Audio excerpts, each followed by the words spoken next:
সাহাবাদেরকে কঠিন কঠিন পরীক্ষা আল্লাহ বানিয়েছে। সেই সাহাবাদের মধ্যে থেকে এক সাহাবীর নাম বলি, হযরতে খাব্বাব রাদিয়াল্লাহু তাআলা। আমার নবীকে নবী বলে, আল্লাহকে আল্লাহ বলে ঈমানের নূরের কালেমা পড়ে নিয়েছে। এই কালেমা পড়ে নেওয়ার খবরটা আল্লাহ পাক জালিমদের কানে পৌঁছে দিয়েছে। জালিমরা এবারে খাব্বাবকে ডেকেছে। হযরতে খাব্বাবকে জিজ্ঞাসা করে, এ খাব্বাব রে, শুনলাম নাকি মুহাম্মদ রাসূলুল্লাহ দলে চলে গেছো। হযরতে খাব্বাব চিন্তা করতে লেগেছে, আমি যদি সত্য কথা বলে দিই এই জালিমরা আমাকে জানে মেরে দিতে পারে, আর মিথ্যা কথা যদি বলি আমার আল্লাহ পাক নারাজ হয়ে যাবে। আমি খাব্বাব আমার জান দিয়াকে পছন্দ করি, আমার আল্লাহকে নারাজ করা পছন্দ করি না। এটাই তো পরীক্ষা আল্লাহর বান্দা হিসাবে, আমার আল্লাহকে আমরা নারাজ করব না। এতে আজকে দুনিয়া আমাদেরকে যদি মেরে ফেলে আমরা মরে যাওয়াকে পছন্দ করে নেব, আল্লাহ পাককে নারাজ করব না। হযরতে খাব্বাব বললেন, হ্যাঁ আপনি যেটা শুনেছেন সত্য শুনেছেন। হযরতে খাব্বাবকে জালিমরা জুলুম করা শুরু করে দিল। মুহাম্মদ রাসূলুল্লাহ দল ছেড়ে দাও, মুহাম্মদ রাসূলের সাথে ছেড়ে দাও, আমাদের দিকে চলে আসো, আমাদের সাথে চলে আসো, আমরা তোমাকে অনেক সম্মানিত করব, অনেক পদ দেব, অনেক অর্থ দেব। এ যুবক মন দিয়ে শুনবেন, কারণ আজকের দিন এই ঘটনা তোমার আমার সঙ্গে ঘটতে শুরু হয়েছে। সেদিনও দুটো দল ছিল, একটা রহমানের একটা শয়তানের। রহমানের দলে আমার রাসূল পাক সাল্লাল্লাহু আলাইহি ওয়াসাল্লাম, জোরে বলুন সুবহানাল্লাহ। আর নবী পাকের কথাই সাহাবারা এসেছে। নবী কি বলছিলেন? ইনসাফের কথা, ইনসানিয়াতের কথা, মানবতার কথা, গরিবের অধিকারের কথা, দুঃখীদের কথা, এতিমের অধিকারের কথা, বিধবার কথা। সন্ত্রাসকে বন্ধ করো, জুলুমকে বন্ধ করো, অত্যাচার বন্ধ করো, এটা আমার রাসূল মেসেজ দিচ্ছিলেন। আর আবু জেহেল, উতবা, সাইবা শয়তানের লোকেরা কি করছিল? তারা গরিবদেরকে লুটতো, জুলুম করত, খুন করত, নারীদেরকে বাজারে নিয়ে বিক্রি করত, বাচ্চা বাচ্চা কন্যা সন্তানকে জ্যান্ত পুঁতে দিত। তারা এমন করে সমাজে গরিব ঘরের ছেলেদের গলায় কোমরে বেল্ট লাগিয়ে বাজারে নিয়ে যে নিলামে তুলে বিক্রি করত। বলো আজকেও আবু জেহেল আছে না নাই? কথা বলো। আজকের জালিমরা এরকম করছে না করে নে? হালকা হলেও করছে না করে নে? অ্যাকচুয়ালি এনআরসিটা কি? এনআরসিটা হলো এই লেবার, গরিব লেবারকে গোলাম বানানো।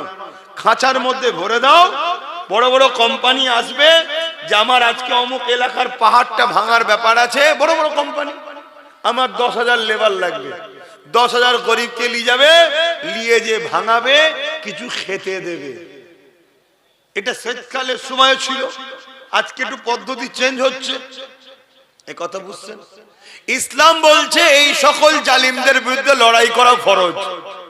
এই শিক্ষাটা আমি আজকে আপনাদেরকে দিচ্ছি, অনেক জায়গায় দিচ্ছি।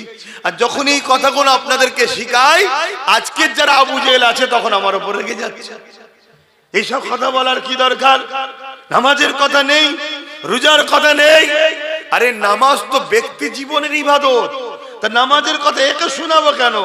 নামাজ আমি পড়ছি, আমি জানি নামাজের ট্রেনিং তো বাপ মাকে দিতে হয়, ওটা তো বাপ মার কাজ। কিন্তু নামাজ পড়ার পরেও 72টা দল জাহান্নামে যাবে, সেই শিক্ষাটা তো আমাকে দিতে হবে। কথা মাথায় ঢুকছে তো নাকি? আল্লাহ নবী নূহ নবী নবী যখন মক্কা জমিনে অত্যাচার জুলুমের বিরুদ্ধে মানুষকে বোঝাতে লাগলো, ওই সময় দলে দলে মানুষ আমার রাসূলুল্লাহ দিকে আসতে লাগলো। তার মধ্যে থেকে প্রথম যারা এসেছিল তাদের উপরে প্রচন্ড জুলুমটা বেড়েছিল। আমি একটা উদাহরণ দিচ্ছি।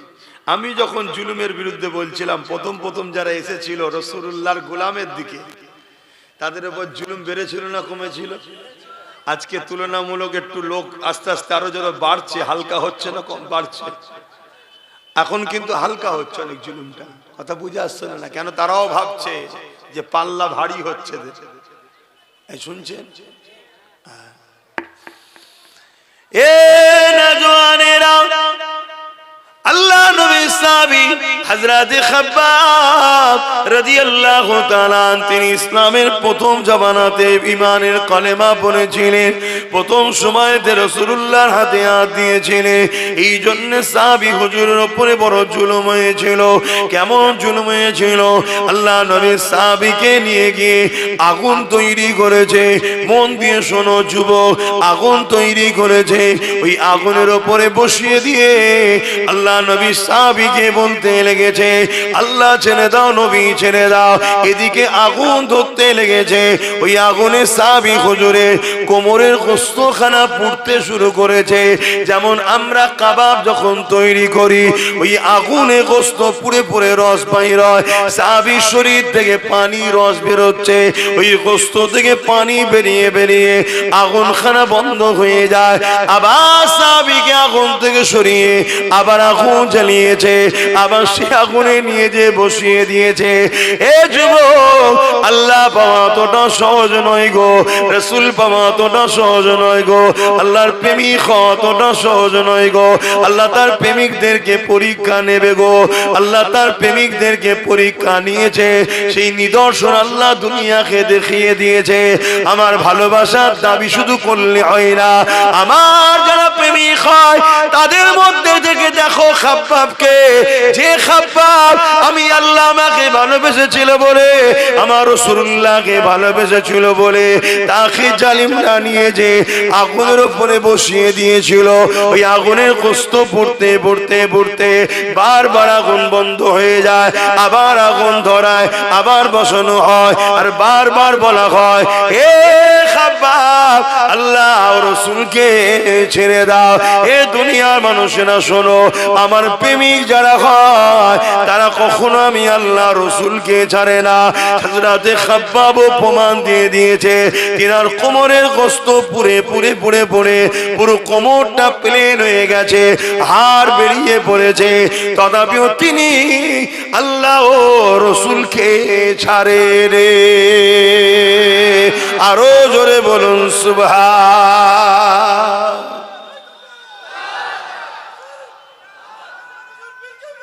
আল্লাহু আকবার। আল্লাহ প্রেমিক তো এরকমই হয়। শুনছো, আমাদের ঈমান এত আছে তো,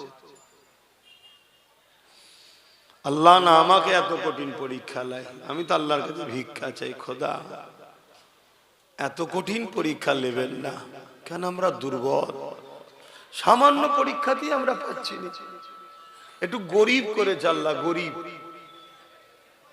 শুনছেন, একটা ঘর দেবে বলেছে, ঘর, ওই ঘরটার লোভেতেই ইসলামের দুশমনদের সঙ্গে দল করতে শুরু করে দিয়েছে।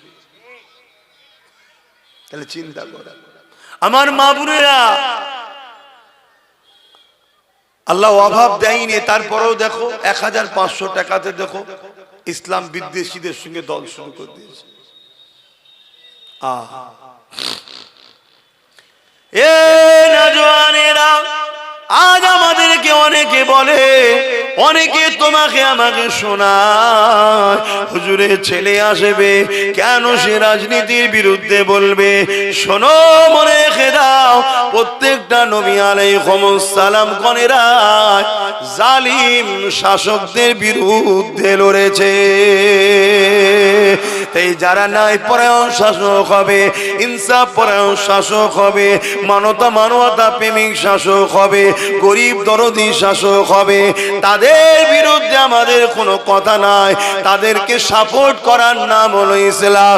কিন্তু কোন শাসক যদি ক্ষমতার জোর দেখিয়ে মানুষকে শোষণ করে, কোন শাসক যদি ক্ষমতার জোর দেখিয়ে মানুষের নামে মিথ্যা মিথ্যা মামলা দেয়, কোন শাসক যদি ক্ষমতার জোর দেখিয়ে কারো ধর্মের স্থানকে ভাঙতে চায়, কোন শাসক যদি ক্ষমতার জোর দেখিয়ে মানুষকে কৃতদাস গোলাম বানাতে যায়, এই শাসকটা হলো আজকে দিনের ফেরাউন, সেই শাসকটা হলো আজকে দিনের নমরুদ, সেই শাসকটা হলো আজকে দিনের এজিদ, সেই শাসকটা হলো আজকে দিনের আবু জেহেল।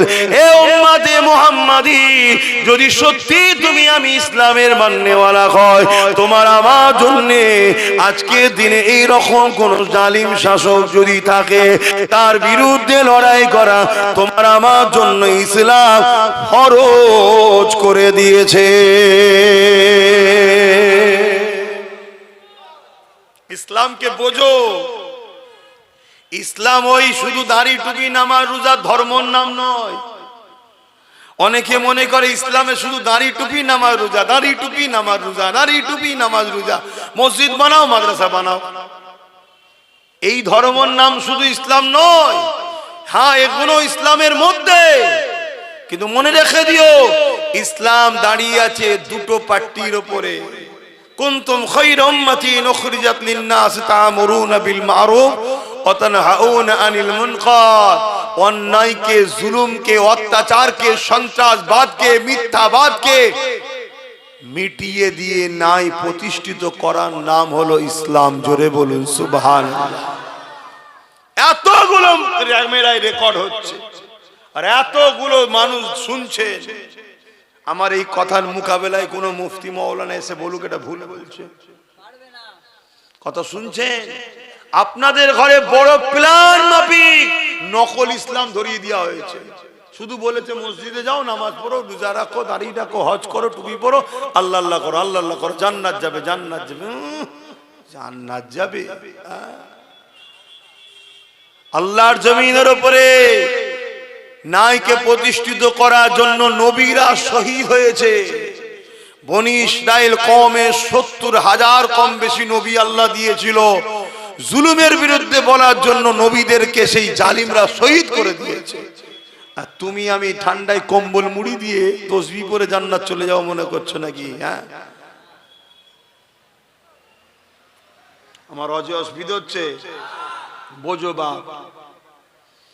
কেন জুলুম যখন ভয়ানক হবে তখন তোমার মসজিদ নিরাপদে আর থাকবে না, মাদ্রাসা নিরাপদে আর থাকবে না, তোমার খানকা আমার দরবার নিরাপদে, তোমার ঘরের মেয়ে, তোমার বোন, তোমার মা আর নিরাপদে থাকবে না। জুলুমকে মিটাবার নাম হলো ইসলাম। আমি তো ইতিহাস তোমাকে শোনাচ্ছি, দেখো হাদিস, তারিখে হাদিস। আল্লাহ নবীর উপরে মক্কার জালিমরা, এ যুবকেরা, তরুণেরা কত অত্যাচার করেছিল। আল্লাহ নবী দান্দা মোবারককে শহীদ পর্যন্ত করে দিয়েছে। আমার রাসূলুল্লাহকে জালিম মুশরিক কাফের বেঈমান নিষ্ঠুর পাষাণেরা আমার নবী পাককে তায়েফের জমিনে মেরে রক্তাক্ত করে অজ্ঞান করে দিয়েছিল।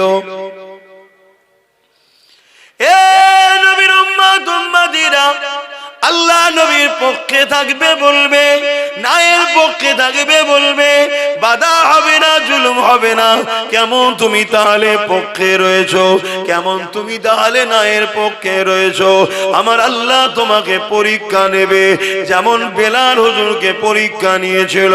হযরতে বেলাল গোপনে গোপনে গোপনে গোপনে আমার রাসূলুল্লাহর কাছে এসে ইমানে নূরের কালেমা পড়ে ইসলাম কবুল করে আল্লাহ নবীর পক্ষে চলে যায়। বেলালের অন্তরে ঈমান রয়েছে, দুনিয়ার কেউ জানে না। বেলালের দুনিয়ার মনিব ছিল উমাইয়া। তখন মানুষ কিনা বেচা হতো। আল্লাহ নবী তো এই দাসত্ব প্রথাকে বন্ধ করে দিয়েছে। এ যুবকেরা, তরুণেরা, উমাইয়ার কানে এমন করে আল্লাহ বেলালের খবর পৌঁছে দিল। বেলালের পরীক্ষা শুরু হয়ে গেল। বেলালকে উমাইয়া ডেকে জিজ্ঞাসা করতে লেগেছে, এ বেলাল, শুনলাম নাকি তুমি আমাদের দল ছেড়ে দিয়ে মুহাম্মদ রাসূলুল্লাহ দলে চলে গেছো। ওই সময় বেলাল চিন্তা করতে লেগেছে, আমি যদি সত্য কথা বলি এ জালিমরা আমাকে মেরে দেবে। আইন বলে কিছু ছিল না, ইনসাফ ইনসাফ বলে কিছু ছিল না, মানবতা বলে কিছু ছিল না। আজ তুমি আমি চুপ থাকার দরুন আজও তোমার আমার সমাজ থেকে আইন বলে আর কিছু নেই, মানবতা বলে আর কিছু নেই, ইনসাফ বলে আর কিছু নেই, বিচার বলে আর কিছু নেই। আইনের গলাতে শাসকের জুলুমের বেল্ট পরিয়ে দিয়ে তাকে গলা টিপে রেখে দেওয়া হয়েছে। এর জন্য দোষী তুমি আমি কেন চুপ থাকার জন্য অন্যায় মাথা চারা দিয়ে দিয়েছে। এ যুবকেরা তৈরি হও, প্রস্তুত হও, জুলুমকে মিটাতে হবে, নাই তোমার আমার বাচ্চারা বাঁচতে পারবে না। তাই বাপ হয়ে সন্ত্রাস মুক্ত সমাজ গড়ো, জুলুম মুক্ত সমাজ গড়ো। তোমার বাচ্চার জন্য একটা ইনসাফ ইনসানিয়াতের সমাজ তৈরি করে রেখে যাও। আজও সময় আছে, তোমার আমার সংখ্যা এখনো অনেক রয়েছে। যদি আজ না জাগো কাল তুমি জাগবে, কিন্তু আর উপায় থাকবে না। বুঝছেন তোমার কথা? এ নওজোয়ান তরুণীরা, হযরত বিলাল চিন্তা করতে লেগেছে, আমি যদি সত্য কথা বলি জালিম আমাকে মেরে ফেলবে, মিথ্যা কথা যদি বলি আল্লাহ নারাজ হয়ে যাবে। ওই সময় বেলালও বলেছিল আশহাদু আল্লা ইলাহা ইল্লাল্লাহ ওয়া আশহাদু আন্না মুহাম্মাদান আবদুহু ওয়া রাসূলুহু। এই কথা শুনে উমাইয়া রেগে গেল, এও জালিয়ে বেলাল রে, আমি তোমাকে খরিদ করেছি, তুমি আমার কেনা গোলাম, ক্ষমতা এখন আমাদের হাতে, যা খুশি তাই করতে পারি, তোমাকে মেরে ফেলতে পারি। বেলাল কোনো বিচার তুমি পাবে না, কেউ বাধা দিবা থাকবে না। হযরতে বেলাল বলেছিলেন আমাকে যিনি বানিয়েছে তিনি আমাকে গরীব করে পরীক্ষা নিচ্ছে, আমাকে কৃতদাস করে পরীক্ষা নিচ্ছে। আর তোমাকেও যিনি বানিয়েছে তোমাকে ক্ষমতা দিয়ে পরীক্ষা নিচ্ছে। তুমি সেই ষোড়শটাকে ভুলে গিয়ে জালিম হয়ে গেলে, সেই ষোড়শটাকে ভুলে গিয়ে অত্যাচারী হয়ে গেলে। আর আমি বেলাল গরীব হতে পারি, আমার মালিক আমার অন্তরে রয়েছে, আমার রসুল আমার অন্তরে রয়েছে। আমি বেলাল আল্লাহ রসুলের জন্য আল্লাহর পরীক্ষায় আস্তে আস্তে জীবন দিয়া পছন্দ করি, তথাপিও তোমাদের সঙ্গে গিয়ে শান্তি সাম্রাজ্য নিতে, তোমাদের সঙ্গে গিয়ে ধন দৌলত নিয়ে আরাম আয়েশের জিন্দেগি চাই না। কারণ এই দুনিয়া দুদিনে, আমি বিলাল আল্লাহ রসুলকে হৃদয়ে রেখেছি, দুনিয়ার কোনো ক্ষমতা নাই আমার হৃদয় থেকে আল্লাহ রসুলকে বার করে দিতে পারবে।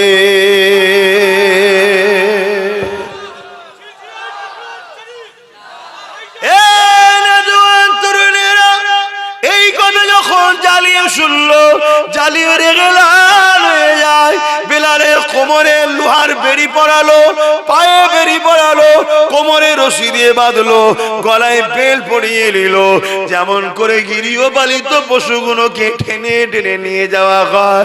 আরে গরিব বেলাল, হাফসি দেশের বেলাল, আমার রাসূলুল্লাহ দিবানা, আল্লাহর দিবানা, তাকে এইভাবে টেনে টেনে নিয়ে গিয়ে মক্কার বাজারে হাজির করলো। ভিড় জড়ো হয়ে গেল, ভিড়ের সামনে লোহাকে আগুনে দিয়ে গরম করে বেলালের ঠোঁটে মুখে ছ্যাঁকা দিতে লেগেছে।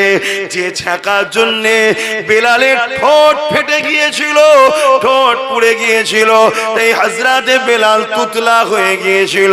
বেলালের ঠোঁট গুলো, জীব গুলোকে পোড়াতে লেগেছে। এই অবস্থা তো বেলাল এই জবান দিয়ে বলতে লেগেছে লা ইলাহা ইল্লাল্লাহ মুহাম্মাদুর রাসূলুল্লাহ। এ যুবক মন দিয়ে শোনো, এখন পাপ তোমার কোমর পর্যন্ত উঠেছে, এখানেই যদি তুমি দাবিয়ে পায়ের তলায় নামাতে না পারো, এই পাপ আগামী দিন তোমার বুক পর্যন্ত উঠবে, এই পাপ আগামী দিন গলা পর্যন্ত উঠবে। একটা দিন আসবে এই জালিম শাসকরা তাদের প্রশাসন দিয়ে তোমাদের ঘরের কোরআনকে ব্যান করবে। এই জালিম শাসকরা একটা দিন আসবে প্রশাসন দিয়ে তোমাদের বাড়ির মেয়েদেরকে উঠিয়ে নিয়ে যাবে, বাজারে তাদেরকে নিলামে তোলা হবে। একটা দিন আসবে এই প্রশাসন দিয়ে এই জালিম শাসকরা তোমার আমাকে জোর করে বলবে আল্লাহ ছেড়ে দে, নবী ছেড়ে দে। তুমি এখন ভাবছো তারা না হয় আমার মসজিদ নিচ্ছে, আমি আমার ঘরে নামাজ পড়ে লব। এদের লক্ষ্য তোমার মসজিদ মাদ্রাসা লিবা নয়, এদের লক্ষ্য হলো তোমাদেরকে মেরে দেওয়া, তোমাদেরকে শেষ করে দেওয়া। তার প্রথম পেহচানটাকে এরা মিটাতে লেগেছে, তারপরে তোমাদেরকে টার্গেট করবে। কারণ এরা জানে যতদিন তোমার আমার মধ্যে আল্লাহ ও রাসূলের মহব্বত আছে, এদের অন্যায় সাম্রাজ্য টিকে থাকতে পারবে না। এরা যে ফেরাউনের মতো আজও খোদা হতে চাইছে, নমরুদের মতো আজও এরা খোদা হতে চাইছে। এরা গরিব অসহায় দুঃখী অন্য ধর্মের মানুষকে তো কৃতদাস দাসী বানিয়ে দিয়েছে, কিন্তু উম্মতে মুহাম্মাদি তোমাকে আমাকে কিন্তু কৃতদাস বানাতে পারেনি। তাই এরা যেমন করে হোক তোমাকে আমাকে মিটিয়ে দিবার চেষ্টা করছে। সেদিন বেলাল হুজুরের ওপরে মক্কার বাজারেতে নানা দিক দিয়ে অত্যাচার শুরু হয়েছে। কেউ পাথর ছুঁড়ে মারে, কেউ রড দিয়ে মারে, কেউ বেরি দিয়ে মারে, এমন করে চারিদিক থেকে বেলালকে মারে। আরে কেন মারিস রে? কি করেছে রে? বেলাল কি চুরি করেছে? না চুরি করেনি। খুন করেছে? না করেনি। কেন তাহলে মারিস? বেলালের অপরাধ কি? রেপ করেছে? না করেনি। তাহলে কি অপরাধ করেছে? বেলাল মুহাম্মদ রাসূলুল্লাহর সাথে চলে গেছে। কে মুহাম্মদ রাসূলুল্লাহ? ইনসাফের নাম, ইনসানিয়াতের নাম, মানবতার নাম, প্রেমের নাম, অধিকারের নাম, সর্বধর্মের মানুষের পক্ষে লড়াই করা ব্যক্তির নাম হলো মুহাম্মদ রাসূলুল্লাহ। সেই মুহাম্মদ রাসূলের দিকে চলে গেছে, এই জন্য বেলালকে মারা হতে লেগেছে। এ যুবকেরা আজকে দিনও রেপিস্টকে গলায় ফুলের মালা দেওয়া হয়, আর সায়েন্টিস্টদের ঘরে জেলে ভরা হয়। আজকে দিনের খুনিদের ঘরে নেতা বানানো হয়, আর শিক্ষকদের ঘরে মেরে জেলে ভরা হয়। আজকে দিনও এই যুবকেরা তরুণেরা দেশদ্রোহীদের ঘরে ফুলের মালা দেওয়া হয়, আর দেশ প্রেমিকদের ঘরে আতঙ্কবাদী বলে জেলে ভরা হয়। হাওয়া কিন্তু বুঝতে হবে, হাওয়া যদি না বুঝতে পারো তাহলে কঠিন বিপদ যখন এসে যাবে তখন আর কিছু করা থাকবে না। তাই তোমাকে আমি উম্মতে মুহাম্মাদী হিসাবে তোমাদেরকে বুঝিয়ে দিয়ে যাই, পরিবর্তন হও, দিন থেকে শিক্ষা লাও, রাসূল থেকে শিক্ষা লাও, ইসলাম থেকে শিক্ষা লাও, যুগে যুগের ইতিহাস থেকে শিক্ষা লাও। হযরতে বেলালের উপরে এত জুলুম হয়েছে, কিন্তু তথাপিও বেলাল আল্লাহ রাসূল ছেড়ে দেয়নি। আরো জোরে বলুন সুবহান।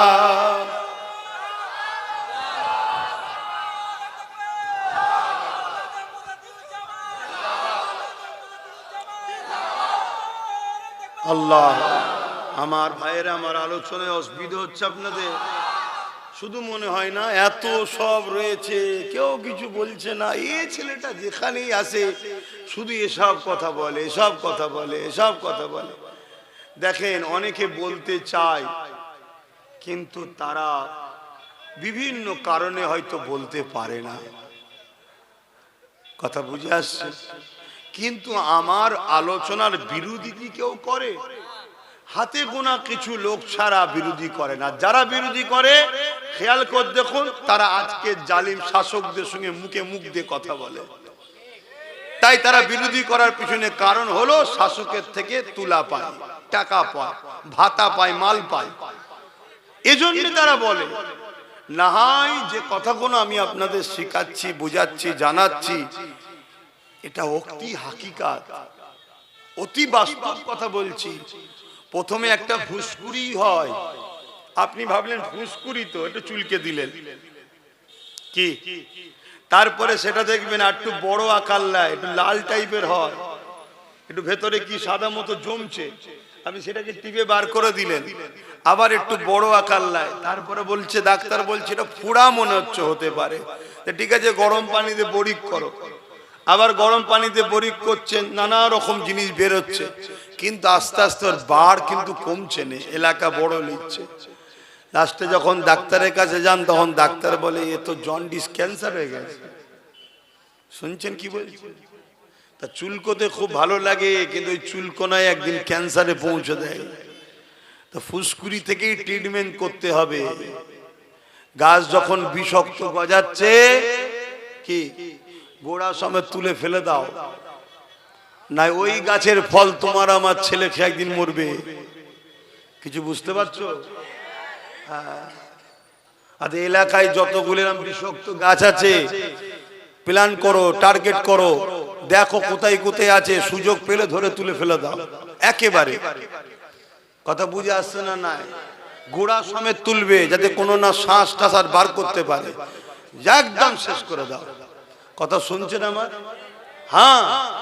আর আমি দায়িত্ব নিচ্ছি, কোনো পাপ হবে না, পুরো দায়িত্ব নিয়ে বলে যাচ্ছি, কোনো পাপ নেই। কথা কিছু বুঝে আসছে না? না হাই দেখেন আমার কথাই মনে হচ্ছে হুজুর কি বলছে। আল্লাহর জাত পাকের কসম করে বলছি, যার কুদরতি হাতে আব্বাস সিদ্দিকীর জান আছে, তার জাত পাকের কসম করে বলছি, কোনো পাপ হবে না। কথা কিছু মাথায় ঢুকলো? হ্যাঁ।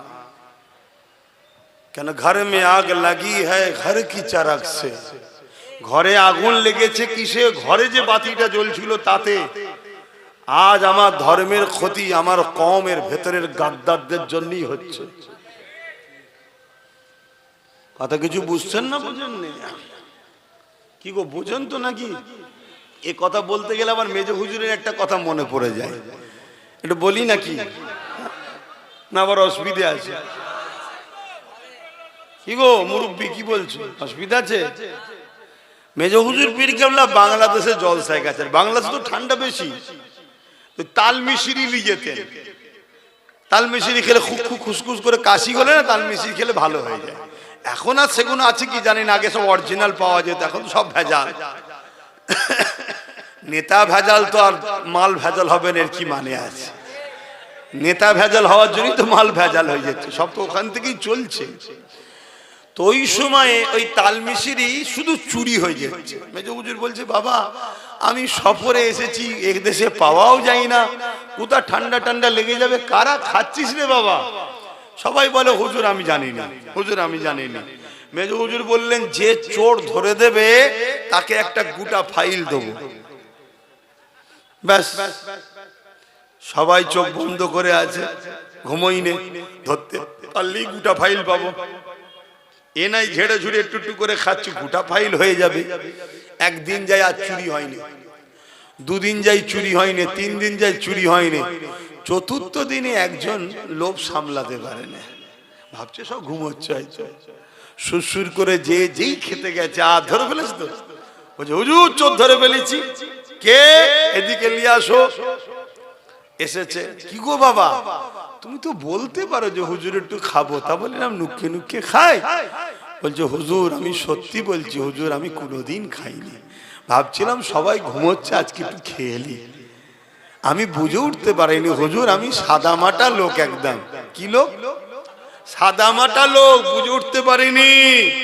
হুজুর জিজ্ঞেস করছে ছেলে পুলে কটা? বলছে 5টা। বলছে সাদামাটা লোক তো 5টা ছেলে হলো কি করে? বোঝার ব্যাপার আছে। তাহলে এই জন্য আমি জিজ্ঞেস করছি, বুঝতে পারছেন নাকি? সব বোঝে, আর এই জায়গাটা যদি না বোঝো তাহলেই তো দুঃখ নাকি? হ্যাঁ, সব বোঝে, সব জায়গায় বুঝতে জানে, লাভ লুসকান সব বোঝে।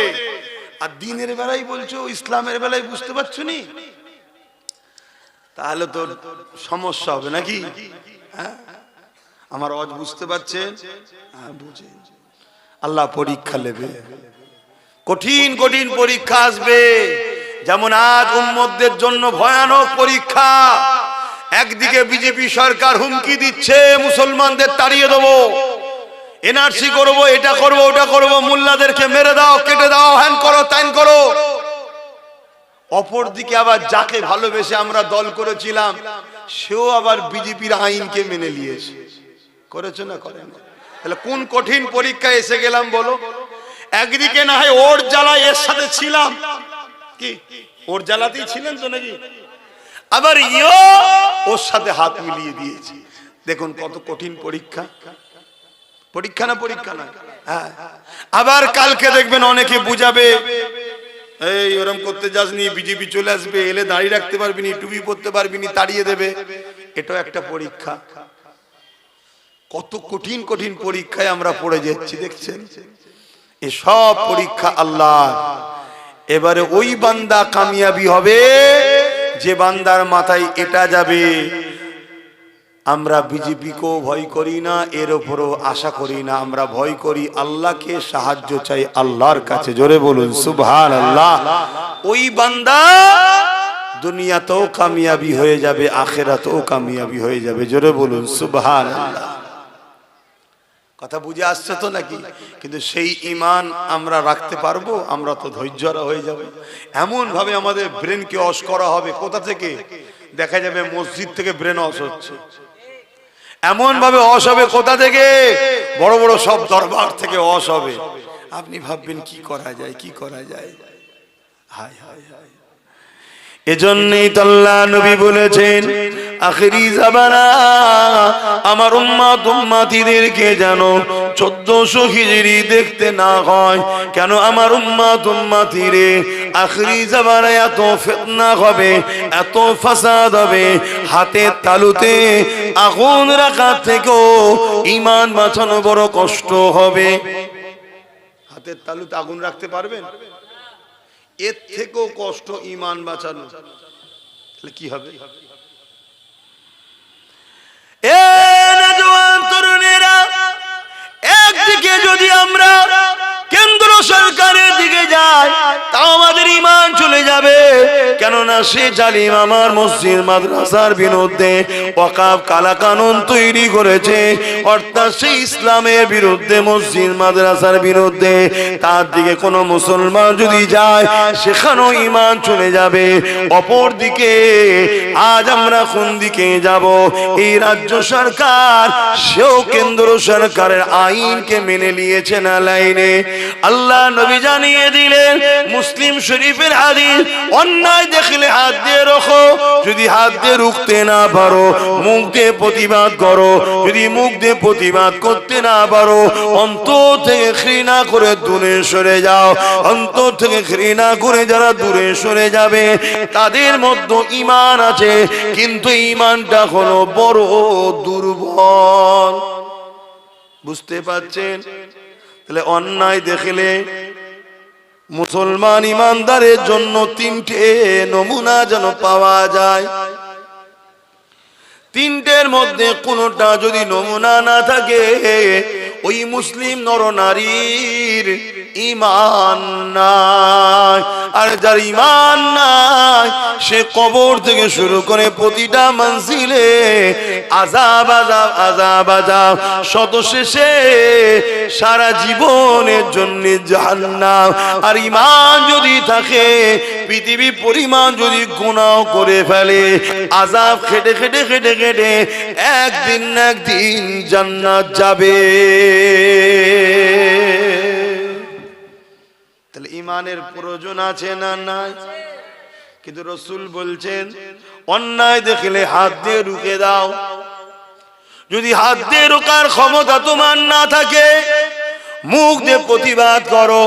মুখ দিয়ে যদি প্রতিবাদ করার ক্ষমতা না থাকে তাহলে অন্তর থেকে ঘৃণা করে দূরে সরে যাও। তাও যদি না করে তুমি অন্যায়ের সঙ্গে সাথ দাও, রাসূলুল্লাহর হাদিস অনুযায়ী তোমার ঈমান নাই। শুনছেন তো নাকি? অসুবিধা হচ্ছে?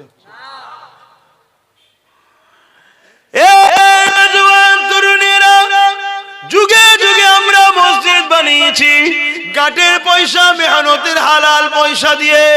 ধনী লোকরাও যদি দান করে হালাল পয়সা থেকে দান করে। আমরা মুসলমানদের কাছ থেকে এমন করে নিজেরা মেহনতের পয়সা দিয়ে মসজিদ মাদ্রাসা কবরস্থান ঈদগাহকে বানিয়েছে। আজকের দিনে আমাদের ঈমানের পরীক্ষা আল্লাহ নিচ্ছে। এই মসজিদ মাদ্রাসাকে মিটাবার জন্য কেন্দ্র সরকার চক্রান্ত করছে, হ্যাঁ কি না? এটা ঈমানের পরীক্ষা। বান্দা তোরা কি করিস দেখবো। আমি আল্লাহ আমার দিনের জন্য যথেষ্ট। এ যুবকেরা, এ আমার নবী পাকের প্রেমিকেরা যুগে যুগে আল্লাহ পরীক্ষা নিয়েছে।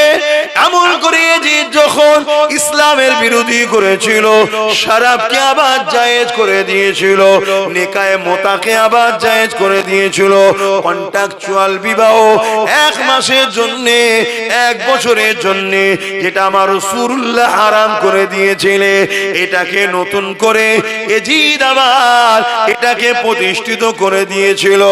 ইমামে হোসাইন পাক বললেন, এজিদ রাজনীতির নামে ইসলামের বিরোধী করছে, তার সঙ্গে আমি আপোষে যেতে পারি না। তার বিরোধী করতে শুরু করে দিলে, যখনই বিরোধী শুরু করলো, এজিদ ইমামে হোসাইন পাককে বলতে লাগলো, এ হোসাইন, মক্কা মদিনা তুমি নিয়ে নাও, বাকি সব জায়গা আমার থাকবে, তুমি আমার বিরোধী করো না। ইমামে হোসাইন পাক বলেছিলে, তামাম কায়নাত হলো আমার নানা জানে, তুমি আমাকে মক্কা মদিনার কি দেখাচ্ছ? আমি হোসাইন আমার নানা দিনের দুশ্মনের সঙ্গে আপোষ করতে পারি না। এই লড়াই এমন জায়গায় দাঁড়িয়ে গেল, ইমামে হোসাইন পাককে জালিমরা শহীদ পর্যন্ত করে দিল। আমার ইমামে হোসাইন পাক শহীদ পছন্দ করলো, কিন্তু নানা দুশ্মনের সঙ্গে সাপোর্ট করলো না। এ উম্মতে মুহাম্মাদি সেদিনও দুটো দল ছিল, একটা হলো এজিদ বাহিনী যারা হলো শয়তানের দিকে, আর একটা হলো হোসাইনের দিকে যারা হলো রহমানের দিকে। এজিদ ছিল জালিম শাসক। আজ তোমাদেরকে জিজ্ঞাসা করি, আমরা হোসাইনের দিকে না এজিদের দিকে? আওয়াজ দিয়ে বলো।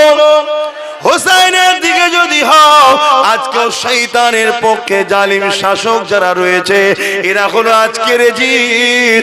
এদের সঙ্গে সাথ দিয়ে হোসাইনি দাবি করলে হয় না, এদের বিরুদ্ধে লড়াই করে জীবন দিয়ে প্রমাণ করতে হবে আমরা হোসাইনি মৃত্যুকে ভয় করি না।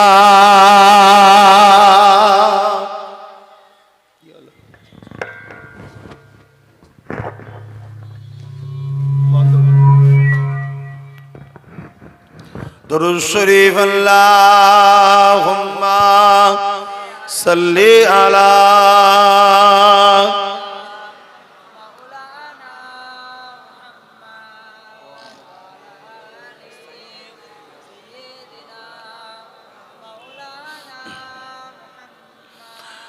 बारे बारे भाबी एका বসে নিরালাই রে, পাখি হলে উড়ে যেতাম সোনার মদিনায় রে, সোনার মদিনায় রে। বুলবুলিরা কোথা যাও, উড়ে যাও কোথায় রে, আমার সালাম পৌঁছে দিও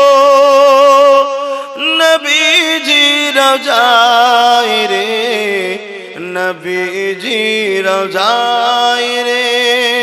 বারে বারে ভাবি একা বসে নিরালাই রে, পাখি হলে উড়ে যেতাম সোনার মদিনায় রে, সোনার মদিনায় রে। রহম করো ও গো আল্লাহ, ও দয়াময় রে,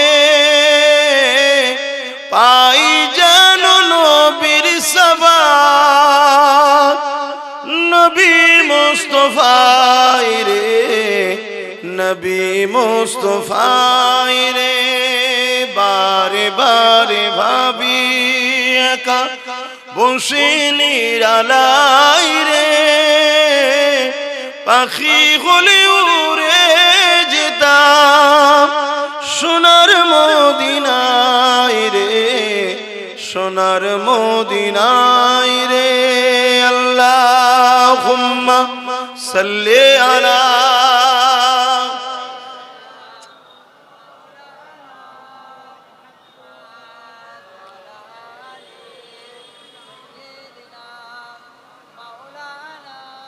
আমার আব্বা ভাইরা মায়েরা বোনেরা, কি অসুবিধা হচ্ছে নাকি বাপ ভাইদের? আমাদেরকে আল্লাহ পরীক্ষা নেবে না? আমাদের সামনে সব থেকে বড় ভয়ঙ্কর পরীক্ষা হলো ইসলামের দুশ্মন যারা ওয়াকাফকে মিটাচ্ছে তাদের হাত থেকে ওয়াকাফকে বাঁচানো। এটা পরীক্ষা না? পরীক্ষা না? সেদিন আমার রাসূলুল্লাহর খাতমে নবুয়াতের বিরোধী করেছিল মুসাইলামাতুল কাজ্জাব। 10,000 সাহাবাদেরকে নিয়ে আমার রাসূলের সাহাবী হযরত আবু বকর সিদ্দিক খাতমে নবুয়াতের পক্ষে নিজের বুকে তাজা খুন ঢেলে দিয়ে আমার রাসূলের খাতমে নবুয়াতকে মর্যাদাকে হেফাজতের জন্য লড়াই করেছিলেন। জোরে বলুন সুবহানাল্লাহ। আমি তো আপনাদেরকে বলবো না, আমরা যদি শুধু ঐক্যবদ্ধ হয়ে যেতে পারি, একতা হয়ে যেতে পারি, প্রতিটা গ্রামে গ্রামে যদি আমরা নিজেরা এক হয়ে যাই যে আমাদের কেউ দুশমন নয়, কেউ বন্ধু নয়, ওয়াকাফের যে দুশমন তারা আমাদের দুশমন। আমাদের দুশমন হিন্দু, আদিবাসী, দলিত, খ্রিস্টান, মতুয়া, এদের বিরুদ্ধে আমাদের লড়াই নয়। আমাদের লড়াই যারা আমার মসজিদকে মিটাতে চাইছে, মাদ্রাসা, কবরস্থান, ঈদগাহকে মিটাতে চাইছে, আমাদের লড়াই তার সাথে। তাই তো নাকি? বলুন, আল্লাহর ঘর, মসজিদ, মাদ্রাসা, ওয়াকাফকে বাঁচাবার জন্য লড়াই করার দরকার আছে না নাই? কারা লড়াই করতে রাজি আছেন একটু সাক্ষী দেন, লম্বা করে হাত তোলেন। আলহামদুলিল্লাহ, কেউ হাত তুলতে বাকি নেই তো? আল্লাহ কবুল করেন, আল্লাহ জান্নাত নসিব করে, বোন আল্লাহুম্মা আমিন।